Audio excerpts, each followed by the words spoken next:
What it do, what it do, what it do? This is Dude Big MG. Right now you tuned in to another episode of Grind Talk brought to you by the Millionaire Grind Network. Today we got a special guest in the building, my brother, Thomas Brownlee. What it do, bro? You know what's up, baby. I'm glad to be here, man. I appreciate the opportunity, bro. What's popping? Man, we've been trying to get this interview for about a whole year now. Yep, since the beginning of the year. So we saw each other at a network mixer. Right. We were speaking on the panel. Right. And you had a lot to say that kind of intrigued me, and that's why I wanted to bring you in and get you here at the table. Right. But can you tell us some of those things that you were speaking about as far as your background, who you are? Just kind of let us know who we're talking to. Man, born and raised in Memphis, homegrown. I'm a son of the M-Town. Definitely, man, come from a great background. Mother and father, ministers in the church. My father was one of the pastors, a pastor of one of the biggest churches in Whitehaven. I'm just, I'm a homegrown guy. Graduated from Fairleigh High School. My wife dated my wife all her life. Whitehaven. I'm a Whitehaven vet. BAZ in the building, baby. Yeah, BA in the building. We're in the building. I bet. So we got a new spot here in the city that's opening up. Yes, sir. SERV Restaurant Lounge. Yes, sir. Can you tell us about it? All right, so it's just a creation that I put together over a period of 5 years in my mind, and we brought it to fruition. Me and my wife, we brought it to fruition, and it's a vibe. I want to create instead of fine dining, it's called vibe dining. Just come somewhere, hang out. You know what I'm saying? Smoke your hookah, watch TV, catch the game, get some great food, and the ambiance is just out of this world. And I would imagine that you at some point had to be like a socialite in order Right. to be able to have a business and still be able to get some of these people to come out. Now I've been a socialite all my life. So how exactly did you take going to a venue and being a customer, patronizing that place, to where you actually say, man, I'm gonna come back and I'm gonna own the spot? Like, how did you get into this industry? So years ago, I got into this business directly after high school. I started off doing security at the Mirage back in the day, and that might be a little too old for some people, but working for Sherrod and Rob, you know what I'm saying? And I just began to take on a lot of things. I learned the business, you know what I'm saying? Another friend of mine, we were interested in, you know what I'm saying? Wanted to make some money, and didn't want to get into a lot of trouble, but we wanted to have fun doing it. So yeah. So you spoke about that you started out doing security, right? Right. How do you handle security at your venues, being that we're at a time right now where you're opening up a space and we have uprise of cars being broken into and things like that? So now, man, the security tab is very high. You don't want to go cheap on security. You want to make sure people are safe, your customers are safe. Unfortunately we can't stop everything outside of the venue, but I at least want to have those preventions in place. You know what I'm saying? So it's tough though, the way everything going in the city, man. But hey, in order to be busy, you got to do it. Have you ever had any events to take place like at a spot? Let's say you own the place, or you may just be a promoter that's actually just promoting for this venue. Right. Have you ever had anything to take place that a person may have got shot, beat up, stabbed, anything like that, or just an incident happened, you have to take the blame for it, but you didn't have anything to do with it? Most of the time, as a promoter, when you go into these other venues, you don't have a lot of control. You want your people to come and have a good time, but it's up to kind of like the venue owners, how they feel about security, and the security actually going to work for who's paying them. You understand what I'm saying? So I've kind of had it on both sides. I've owned a venue before, and I've been a promoter most of my life. So and you've been a security guard. So you know how everybody thinking of it. Right, You know how to right. run everything from top to all bottom. the way around. Right. What about cooking? Do you do any cooking? Like you ever step back in it? I only cook at the house. Okay. So if we come to serve and you serve us the food, we know you ain't the one that cooked. There you go. Yeah, I got the best chef in the city though. He's from New Orleans, but man, he's great. Chef D. Preston. Shout out to my man, Chef D. Preston. Man, let's shed some light on D. Preston real quick. So he came from New Orleans. So he bringing that Cajun. He bringing that. Like, how long have you been here? And how did y'all connect to get him into this? Oh, so it's wild. I actually met D. Preston on the internet. Before he came here, or after he got here? He was here for a moment, and I kind of put it out there that I was looking for a chef. Gotcha. A young lady introduced us. We sat down and talked, and we got together.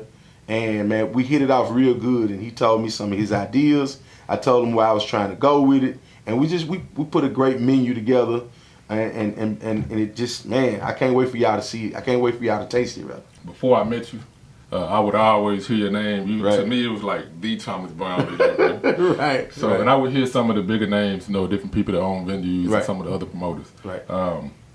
What's the biggest difference now in 2023 from promotion-wise when you started? When people used to just go to these, and you didn't have social media to promote and get the word out about it.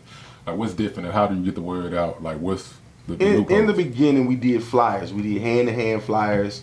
We actually had to get out and meet people, talk to people. Hey, I got this going on. You don't want to miss this. It's going to be fun.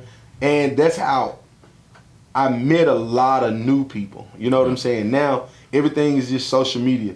And I'm not saying there's anything wrong with that, but it kind of waters it down just a tad bit because everybody's doing it. You know what I'm saying? So between when I first started to now, I'm just getting to meet people over social media.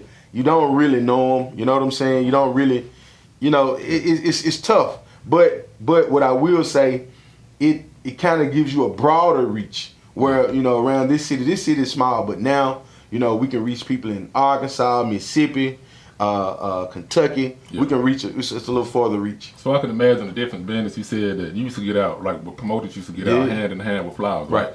2023, we still make flyers, but we just put them on social media. Right.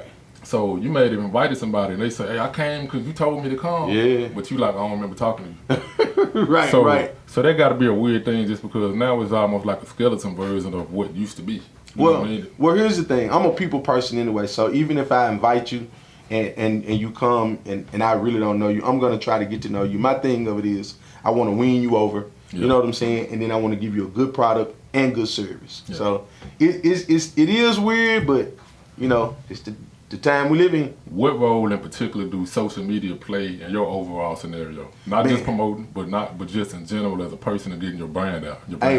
Years ago, 2009, I saw, I started on Facebook. I never had MySpace or anything like that. I got on Facebook and I was able to connect with a lot of new people. So I pretty much built my business off of social media. You know what I'm saying? And Twitter came along. And then Instagram came along. It was like, you know what I'm saying? It exploded. And in the beginning, it was great. All you had to do was have a great event. You had to have great security. Now, everybody's doing it, and some, you kind of get caught up in the mix. You know what I'm saying? And there got to be something that separates you now. Well, what separates me now is experience. Yeah. You know what I'm saying? We gonna all make mistakes. Even at your best, some mistakes are made. But at the same time, I'm not a rookie in this. So certain rookie mistakes, I'm not gonna allow anybody to damage my brand just for the sake of they wanna.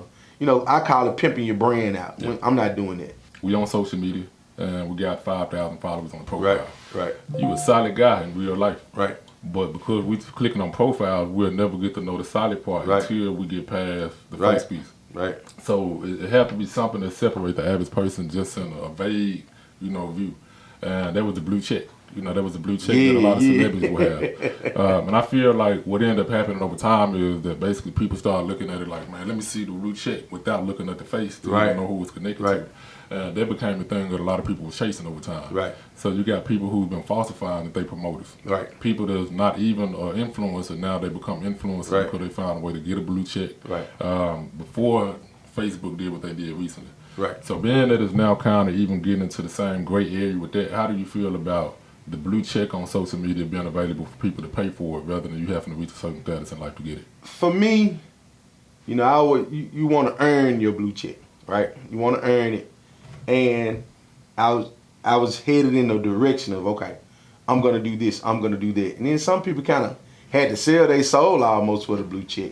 Yeah. But now, here it is, they want you to pay for it. And I was against it at first, but then I researched it. I found out all the attributes to having a blue check, and I was like, oh, okay. I may need to look into this a little bit more. In the beginning, I'm going to be honest, I bashed it. Yeah, I bashed it. I was like, man, I ain't paying no $14.99 for no blue check. And then when I researched it, I was like, I got to eat that. You know what I'm saying? I got to take that back. So by you doing what you're doing, right? I mean, it's so many people that could duplicate. Just go on, just make another Thomas Brownlee account.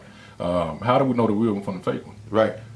Even if we don't know the real one from the fake one, just to be able to say, man, you need something to verify the real you, even if it's not a fake one there yet. And I'm gonna tell you why. Personally, I even think you need a blue check because you bigger than you even know. Right. But it was one time me and you was talking. We was talking on social media, and about 2 days later, I went back and I tried to respond, and I'm like, man, where the page go? Like, I thought somebody might have been talking to a fake page before that finally got banned, but it was the real you that just had kind of got into a situation. So I'm gonna tell you something about social media. In 2020, I got caught up in being a little bit too much opinionated about politics. Donald Trump, Joe Biden, that whole situation. Man, them people took that page. It was like, you violated this, you violated that, community guidelines. And then I'm gonna tell you another thing to get your page took too. Using music that you aren't licensed to use. Yeah. I got a whole lot of those violations. So, man, when they took it, they give you this whole little email and telling you why they disable your account. And I was like, whoa! They took the Facebook and the Instagram page. Wow. So it's a lot to manage. Social media. Then you got real life. Then you got personal life within the real life, and then you got business life within their personal life. Right. But you seem to be a well-rounded guy. Right. Don't really look stressed out. Right. You look like your life together. You got all your teeth.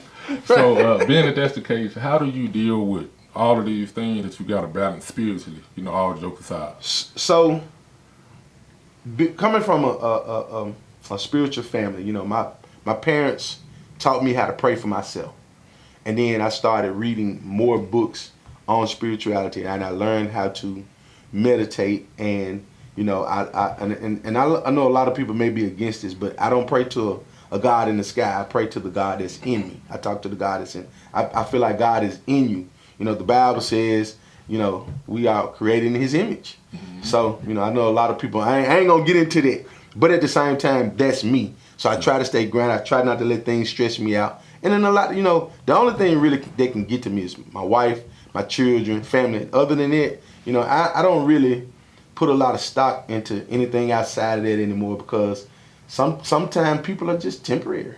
So speaking of temporary, money is temporary, in your pocket. You got to work for it to come and go. You got to manage where you put it at. Yeah. So Moneybagg Yo. He got a restaurant that he just opened up here in the city. Yes, sir. And a lot of people, they taking some of that temporary money and they giving it to him, and it's permanent over there for this big old steak that he got that they're talking about. Yeah. What's your take on this big $100 tomahawk steak that everybody's talking about? I think if you can't pay for it, don't go, or don't order it. I ain't gonna say don't go. Don't order it. There are other things on the menu. I've seen the menu before, and the place is beautiful. They've done a wonderful job with that place over there. But if you can't afford that steak, just kind of, people need to stay in their lane. Now, I know everybody kind of want to push the envelope and say, I got the tomahawk. Yeah. But if you can't afford it, leave it alone, man. Don't complain. Just stay in your lane. One of the things I seen that there's a lot of people, they've been talking about it, and they probably never paid $100 for a steak nowhere else. Right. Maybe can't, like you said, can't afford the steak, but they want to be in on the conversation. Right. And a lot of them haven't even been to even know what it's really like. The ones that's complaining haven't been. That's my whole thing. Like when I see this stuff on social media and somebody asks them, "Have you been?" "Oh no, I ain't been." Well, be quiet. Right. Like it's crazy. So they say Memphis is the city of love to hate, right? Yeah. But it's a lot of love here too. It's a whole lot of love. How do you deal with that, being that you opening up this spot and you're gonna have some luxury things that you're trying to bring from another city, but you see how a lot of times it's said that when nice things come here to the city, it get kind of torn down and watered down. Well, here's the thing: you can't please everybody. That's your first mindset. Your mindset should be, give them a product that's a good product. If they don't like it, oh well. And of course you make your adjustments. Don't get me wrong, but at the same time, it's over 700,000 people in this city. You can't please everybody. Yeah. Somebody's gonna have something to say, and then especially with us being black, it's like we're hard on each other. You know what I'm saying? We're harder on our own than we would be anybody else. You tuned in to another episode of Grind Talk. We'll be right back after these messages.